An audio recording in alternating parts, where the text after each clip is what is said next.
Well, everybody, what are the odds that people are actually around today to join me on a very surprise live Q&A for Express Entry? It serves two purposes. One is I'm letting everybody know that I broke down and I am offering 50% off on the courses until the end of tomorrow, a very flash sale. And I just want to let everybody know about that. But also, I've got some time on my hands. So when you've got some time on your hands, you figure, hey, I'm going to do what I can to give back. So I'm going to do a surprise Express Entry live Q&A. And we are just about into 2023, which is so cool. Wow, 2022, I can't believe how fast it passed. Where did it go?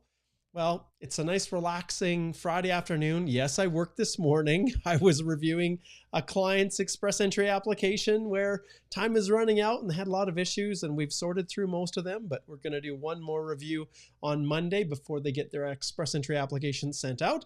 And that is what we do here in the firm. But the Canadian Immigration Institute is the basis of all of this, all of the live Q&As, all of the content that we produce. It's because of the DIY courses that make it all possible. And so I want to let everybody know that yes, indeed, 50% off is what we have going. Now, this is a live Q&A where I want you guys to go ahead and don't hesitate. Let's see if I can pull this back here to post whatever questions you have. I see we've got Harpreet here, and this is a live Q&A. So it's meant to be a little bit of a promotion, but it's also meant to give back. So we can literally talk about anything that you guys want to talk about. I'm here this is the first time wondering what the heck's going on. Who is this person? It's about 5:45 p.m. Mountain Time here on December the 30th. I'm Mark Holthe. I'm a Canadian immigration lawyer, and my kids have all taken off. That's what happens when you get old, you guys.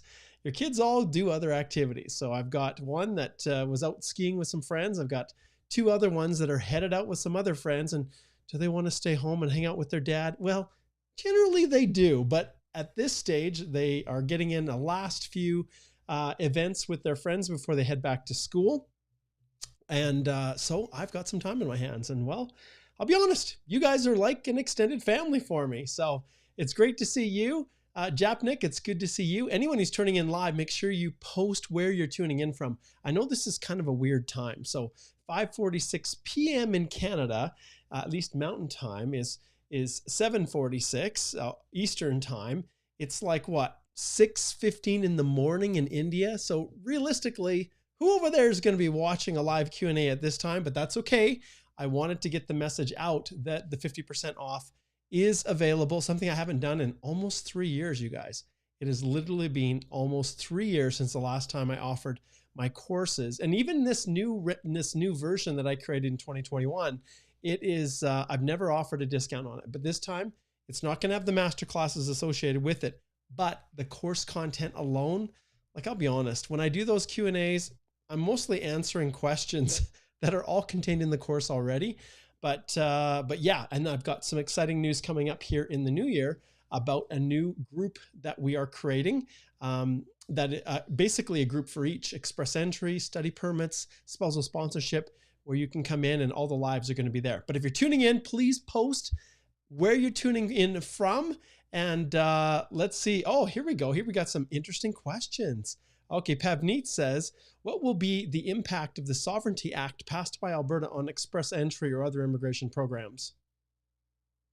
Zero. It'll have zero.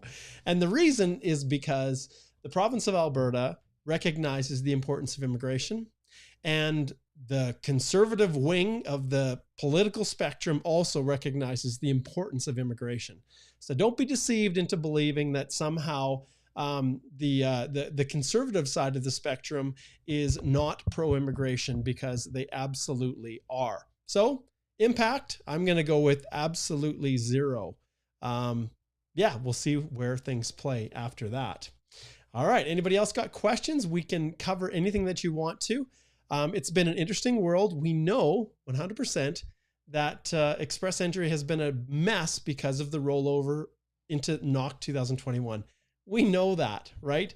And in the live that I did with Alicia yesterday, we pulled up the text from an actual email message that came from IRCC confirming that they had problems and that they still have problems.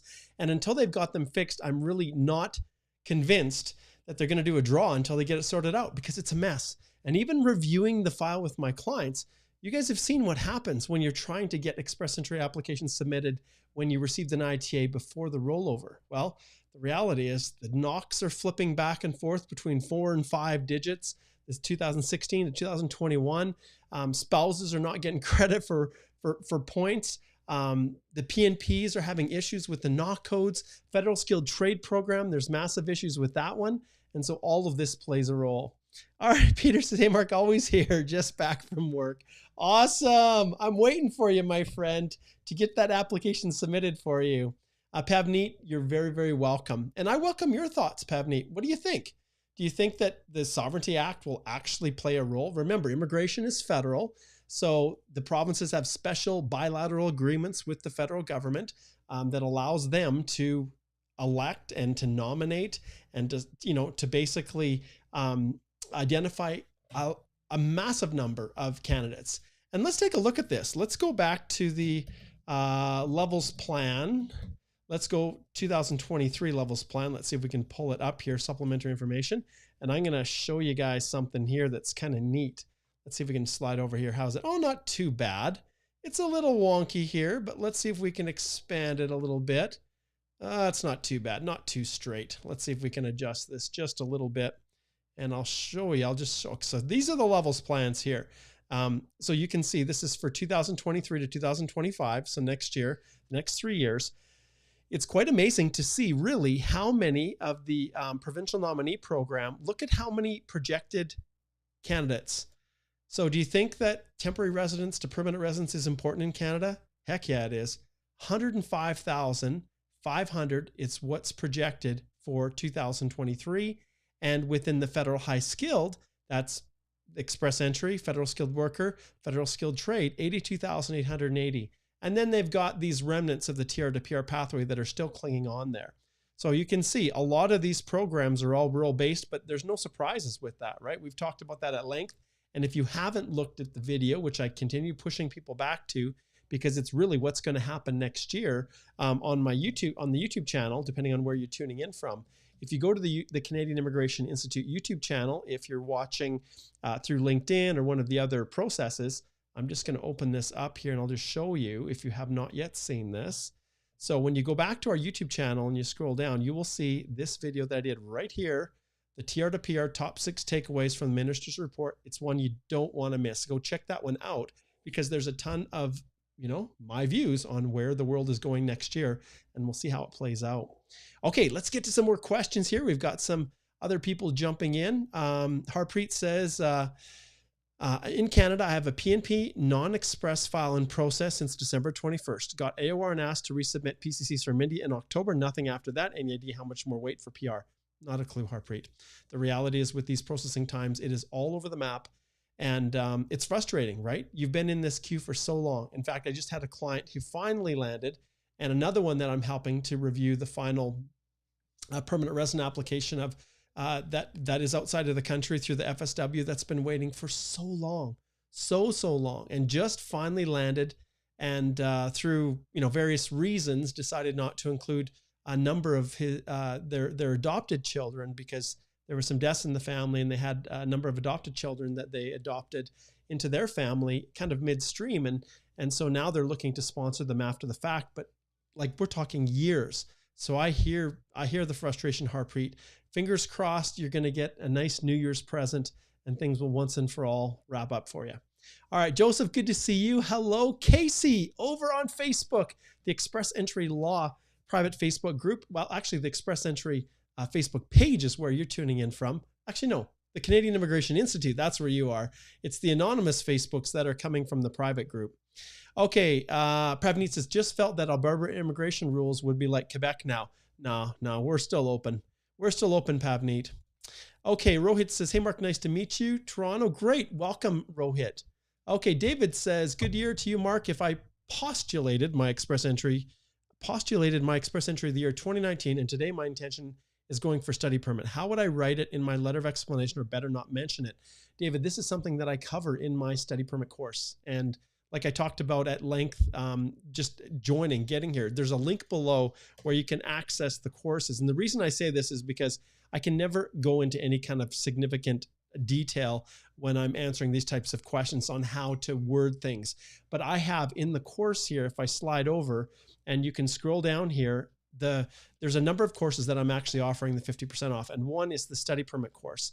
And if I go here, let's see if I can, I'm just going to flip back here, and I'm going to log right in through the back door to the study permit course. And I'll show you what I've got in here. And then we'll talk about, and then we'll answer your question in just a second here. So I'm just, it's multitasking. Multitasking is what we're doing here. I'm going to go into products, and I'm going to choose the study permit course. There it is. And then I'm just going to access it. Just give me 1 second here as I pull this up. I'm going through the back door. There it is. There it is. Okay. So in the course, this is something that we talk about at length because it's really the pillar of it, isn't it, David? Being able to explain your bona fides. One of the things that we do know with respect to Canadian immigration, and heck, I might as well show you this too. And I think we talked about this on Wednesday, but I'm actually going to pull up one other thing here. I'm going to pull up one other thing so that you guys can see this. All right. So let's pull this up here. Oh yes, IRCC. I don't want to answer your questions. So dual intent is an absolute possibility. You can clearly have dual intent. So what does that mean? It means that it's present when a foreign national, who is you, has applied or may apply for permanent residence in Canada, and also applies to enter Canada for one of these reasons, right? And you can see these are the program delivery instructions specifically for officers. Having two intents, one for temporary and one for permanent, is totally legitimate. And that's encapsulated right here in section 22 of the Act, the Immigration and Refugee Protection Act. And if we go here, you can see right in part 2, dual intent, an intention by a foreign national to become a permanent resident does not preclude them from becoming a temporary resident. And here's the kicker, you guys. If the officer is satisfied that they will leave Canada by the end of the period authorized for their stay. So that's really the question that David is asking here. How the heck do we do this? Well, one of the things that we focus on right here in the course is, you can see as we scroll down here, we've got tons of modules, tons of lessons, accessing your online account, all this stuff, gathering your documents. And in here, you will see that I have a specific lesson that is targeted directly to the statement of purpose or your study plan. You can see I've got over 23-minute video alone attached to this course. And in here, we've got sample statements of purpose, including a refusal. And so how do you deal with the prior study permit refusal? And then what we use, our letter of intent tool. This letter of intent tool is really a tool that asks you a series of questions to help you build out your response. So in your case, if you've applied, submitted an express entry profile back in 2019, and now you decide, well, I think I'm going to study. Absolutely, there's other factors at play here. There's, an officer can look at it and say, well, David, are you really a genuine student? Or are you just coming to, to study to have a pathway to permanent residence? Which the irony and the frustration of this is that the minister, this fellow, let's see if we can pull him up, see if he's around. Yeah, he is. The minister has repeatedly said that he loves students as immigrants. And in fact, everybody does. Because you come, you go to school, you get acclimatized to the Canadian culture, you have Canadian education, which is more comparable when it comes to getting jobs. Language abilities are up there. And I'm assuming, David, for you probably, it's not, language is not an issue, but Minister Fraser is very, very pro-international student. So why is the government restricting people who get accepted to school who want to come and ultimately become a permanent resident? Well, it depends on the country you're coming from. India, they're cruel, they're heartless. Nigeria, they're even worse. So when you're applying and you've already had a profile in the pool, you have to really, really work hard to demonstrate your intention to return. So the key for you is to show how this study now is not going to be used to secure permanent residence, but it's specifically going to be used for you to return back to your home country and improve and advance your professional career. That's really what it's about. And that's what in the course, that's why we have this letter of intent tool. That's why I go through all of these factors here. I've got a bunch of extra information. You can see even the bona fides, what they're looking at here. All of this information, including the video, is all designed to help navigate your way through that exact question, David. And let's face it, at the end of the day, it's Holthe immigration law, right? I'm an immigration lawyer. The members of my team are all immigration lawyers. And what lots of people don't understand is when I say, come book a consult, the consult is not designed for you guys to ask one question and then head out. The consult is an opportunity for us to assess, to see if you're a good fit for the way that we do our work. And when you go to About Us, you'll see that our approach talks about our direct lawyer to client collaboration. We do not use middle people. When you book a consult with Mark, you get Mark. When you book a consult, you get any member of our team, and our team is immigration lawyers.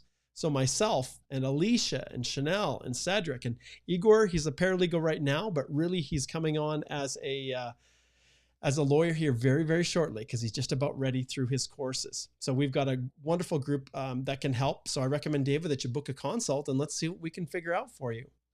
Okay, let's see here. Okay, Harpreet says, called IRCC in the first week of December, but nothing is complete. Yep, that happens. It sits like there's high volumes, especially if you're going through, say, a visa office in India, for instance, where over 30% of all candidates coming through Express Entry are from India. If you were coming from, say, the United States or something like that, you wouldn't face nearly the same backlog. Okay, Rohit says, any options for laid off tech workers on LMIA-based closed work permits? What the heck? Laid off in tech? Closed work permit? Well, the only option, my friend, is to pursue another LMIA-based work permit with another employer. Look outside of Alberta. But boy, that's a tough one, Rohit. That really bites. Serious. I didn't know that any of these companies were laying off. All right. Well, it is what it is, unfortunately. Okay, if a user does not have a last name in his or passport, what shall go under family name and given name in any application submitted to IRCC? Which one should be filed? Well, it depends on the application that you're submitting. If you are applying through Express Entry, then you are going to put both names in the surname field. And how do you know that? Well, let's see. I'll pull it up right here. I'll pull it up right here. Let's see if we can find it. Okay, so I've relied on this sucker for a long time. Okay, so this is right from the mouth of the minister. Well, maybe not the minister, but anyways, the department. So you can see right here, if you don't have a family name on your passport, enter your given names in the surname field and leave the given name blank. Do not enter not applicable, star, or not applicable, like that. Okay, boom, there you go. There's the answer, Jepnik. All right, let's see who's next here. Okay, yes. Drawd says, what do you think about the start month of application of Bill C-19? Post-spring means April? Oh, if you guys watch the discussions that we had at the beginning of this year, Alicia and I, starting in probably November, December, when are they going to restart the draws? When are they going to happen? And the minister, this fine fellow right here, Minister Fraser, said, we are going to be doing the draws in the spring, right? And then it became for sure in the summer. And so what did we actually have in the end? If we pull it up here, let's go take a look and see what the minister actually said here. What did he say? So if we slide over here, what was the actual result? Well, if we go back here and we look at the rounds of invitations and we go to the previous rounds right here, you will see that the rounds did not start until July 6, 2022. So what is the spring? Okay, let's look this up. What is the last day of spring in Canada? Okay, Sunday, March the 20th and ending on Tuesday, June the 21st. So maybe, do we say June 21st? What do you say, Minister? Is it June 21st? He's not saying anything. He's tight-lipped. So maybe, Jawad, maybe it's June 21st. Maybe he could wait all the way to June 21st, right? Technically that's spring. Do you see how much leeway? March 20th to June 21st, right here. March 20th to June 21st. This is all spring. So if we took him at the very letter of the law, if the minister he said it's going to be sometime in the spring, well, what does that mean? Well, technically it could be this. If he doesn't do it until July, what does that mean? Well, I don't know. How many times have our dear Liberal counterparts announced that they were going to do something and big fanfare, and then nothing surfaced? If you remember, one thing I want to point out is for the Ukraine initiative. Let me just see here. I'm curious about this.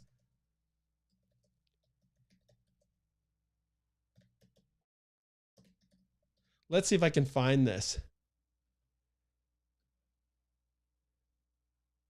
I want to see if we can find this, because I want to bring it up here. Let's see. They probably removed it.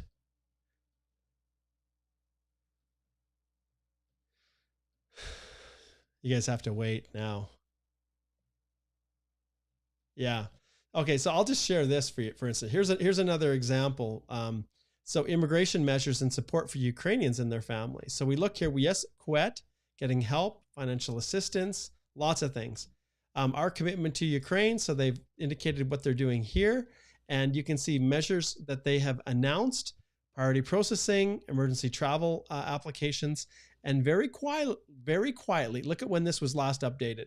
Just August the 15th. Okay. This is far after they made the original announcement, but very quietly, they just say, we'll continue to explore other ways we can help, including through the development of a permanent residence program, which not a peep. We've heard absolutely nothing about it.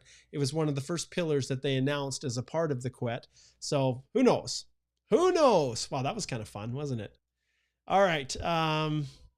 Okay, let's see what's next. Okay, Jessica says, hello, Mark. What is the minimum time a study program should have in order to be able to work in Alberta? Regards from Mexico. Jessica, under no circumstance do you ever accept any spin that some education agent is telling you to come study for 1 year. Never, ever do it. Always 2-year program at the very least, so that you can then benefit from a 3-year postgrad work permit. And I don't care about the cost. The reality is, you guys, that if you go and spend $20,000, $30,000 for a single year of education, you are going to be screwed. You know, unless you have some employer who magically steps in and gives you a job offer, an LMIA-based job offer. 1-year postgrad work permits are very rarely enough to get a provincial nomination. And obviously right now, those are the Alberta Opportunity Stream, which is outside of Express Entry, because Express Entry is stalled out. That's the route I'm directing people to go through. And if your postgrad work permit is only issued a year, well, it's often not enough time, even though the Alberta Opportunity Stream will allow you to apply before you hit the 1 year of work experience in Alberta. You're just going to run out of time, because the province requires that you be able to maintain work status, and the dominoes that have to fall, Jessica, you want to avoid that like the plague. Okay, Amy says, good evening, Mark. I finally caught a live in this time zone. I hope you, your family, and the whole staff have a great new year. We'll finally be seeing the fireworks in Toronto, Canada. That is awesome. I'm going to give you some applause here. Awesome. I don't even know. Let's see. Do I have something that's kind of fun? Is there anything else that I have here? That didn't really work. I don't have too many cool, let's see, what else do I have here? Oh, that's not bad. Let's see, what else? No, I think that's about it. Let's see. No, not that one. Okay, well, we'll leave it at that. Anyways, the celebration, and I don't think I have fireworks either anymore. I used to have fireworks. Let's see, I wonder if I have any fireworks. Let's see. I don't think I do. I'm looking at all of my overlays. No fireworks, unfortunately. Otherwise, I would, Amy. I'd give you some fireworks. Great to hear from you. I'm so happy. And Amy was one of those individuals waiting for his PR to be finalized. It was infuriating, wasn't it? Jabnik, you're very, very welcome. Okay, and Peter says, what is the difference between PNP Express Entry and non-Express Entry? Well, it's pretty simple. So when it comes to the provincial nominee programs, some of the programs are targeted towards Express Entry. So effectively, once they issue the nomination, then the application goes through the fast track Express Entry process. You get 600 points. They talk about processing within 6 months, right? But so that's it. But you have to qualify in the beginning through the Federal Skilled Worker, the Canadian Experience class, or the Federal Skilled Trade programs as a precursor to being able to go through Express Entry. but those streams, like Alberta has an express entry stream. And if you are eligible to go through that, then the application essentially gets processed quicker. But there's other programs, Peters, like the Alberta Opportunity Stream, the AOS, that doesn't worry about the same comprehensive ranking system. And as long as you meet the requirements of that program, then the province will nominate you. And then your PR gets finalized through a slower process through the PR portal. So that's really the difference. Okay, we're just about wrapped up here. This is going to be a short one, guys. Simmer says anything is possible with IRCC nowadays. Who knows? Maybe it is June. That's true. Ask this dude right here. Ask his party, the Liberal Government of Canada, what the freak is going on. I would love to get some real insight. Okay. Okay. Instead of back padding and back padding, sure. Yes. Back padding and celebrations and stuff when so much work needs to be done. As Express Entry course, can we get help for PNP? The PNP programs are all individual, right? So all across the country, every province has its own provincial nominee program, and there's not many candidates that go through. Because of the constant changes, it doesn't justify me making a course for the actual PNP part. But the reality is all of the Express Entry processes, once you get that nomination, that's not even the heavy lifting. The heavy lifting is once you get to Express Entry. Because I can't tell you how many times I've seen people rely on the documents they used to get their nomination through the OINP or BC or Alberta or even the Atlantic provinces, and then IRCC rejects it because you haven't complied with their specific requirements. That's where the Express Entry course steps in, and that's where it provides all of that back-end support to make sure that that golden ticket that you've got, well, 2 golden tickets. One is the nomination certificate from the province, and the second one is the invitation to apply, that those just don't go poof, up in smoke, that you can actually go through, follow through, get your Express Entry approved, and get the benefits of everything. All right, Peter, thank you, and Happy New Year to you. Happy New Year to all of you out there. And just a little reminder, like I talked about before, let's pull this off and let's stick this up. Until tomorrow, December 31st, Boxing Week sale, 50% off all of these courses right here. And when you click on the link below, let's see if we can get over here. You will see when you click on the link below that there's a coupon code that you enter. It's pretty simple. Boxing Day 50 CII. That's not what I wanted. Let's try this again. Boxing Day CII. We'll copy this. Then we'll go down to the study permit course, spousal sponsorship, post-grad work permit. Boy, if some of you are leaving it to the very last minute, this is still open.